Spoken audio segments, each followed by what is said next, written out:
Hi, this week we are talking about employee separation.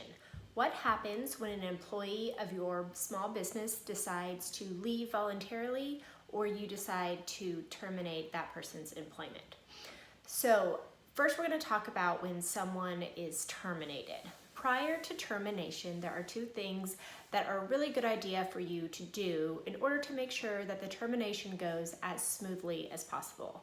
We all know that letting an employee go is an emotional decision. It's hard for both the employer and the employee. So there's no way to make it easy, but there are two things you can do to help make the process go smoother.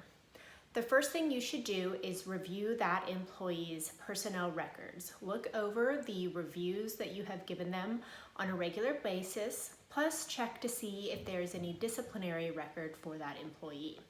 It's always a good idea to have counseled the employee to a point where they know that the termination is coming.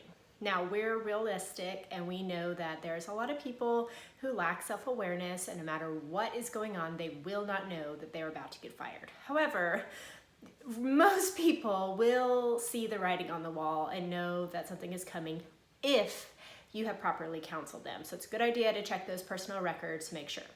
Second, you need to figure out if this person is in a federally protected class. The federally protected classes include those found in Title VII of the Civil Rights Act, which are race, gender, national origin, and sex, and then also in other federal laws such as the Americans with Disabilities Act, which prevents discrimination against people with disabilities, pregnancy protection for women, as well as age discrimination. So people over 40 have protections against discrimination based on their age. Now, just because someone's in a federally protected class does not mean that you can't or shouldn't let them go if they're underperforming. It just means that you need to be a little bit more careful to make sure that the termination does not appear to be pretextual for a discriminatory firing. So, you've decided that you are going to let this person go, you've checked their personnel records, you know if they're in a class. What do you need to do? First, you need to look at all of the employment-related agreements that they've signed. Do they have an actual employment agreement that says that they will be employed for a certain period of time? Do they have non-disclosure agreements in place? What does your employee handbook say about when someone is let go?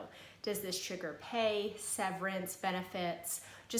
You need to know what happens when this person leaves your employment. Second is you need to look and see if you either have to or want to give them severance. Now, again, you could have a severance requirement in your employee agreement or handbook, but most of the time in Texas, that's not very common. But what happens is you can get a release of discrimination claims if you give someone severance in exchange. Now, these agreements have to be written in a certain way. You can't you've got to follow some guidelines from both the state and the federal government on what you can put in a release agreement. But by giving severance, you can help protect yourself from a discrimination claim if that person is in a federally protected class, so long as you are not discriminating against them. Third, you need to write a separation letter. This is a good idea to do whenever anyone leaves your employment, be it because of a termination or they leave voluntarily.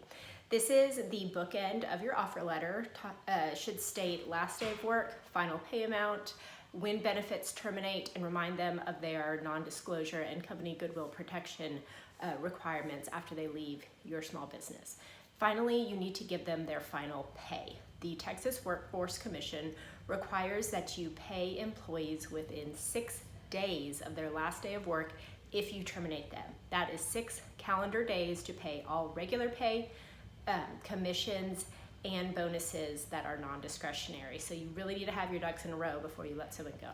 If this person leaves voluntarily, you do have until the next regular pay period. So by following these guidelines and these steps, hopefully when you do need to terminate someone from your small business, it goes smoothly and that there are less emotions and hurt feelings on both sides.